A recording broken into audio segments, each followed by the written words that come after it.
ಹುಟ್ಟಿದ ಈ ಊರು, ಮಾತು ಕಲಿತ ತವರೂರು. ಜೀವ ನೀಡು ಅಂದರು ನೀಡುವೆನಾ,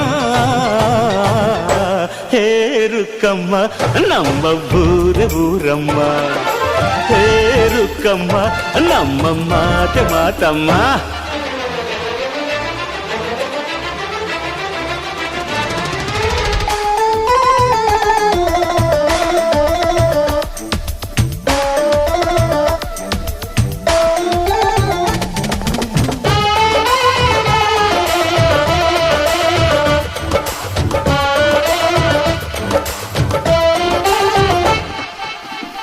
ಇಲ್ಲಿರೋ ಸೌಭಾಗ್ಯ ಎಲ್ಲೂ ಇಲ್ಲ, ಈಶ್ವರಿ ತಾಯಿ ಇರೋ ಊರೇ ಇದು.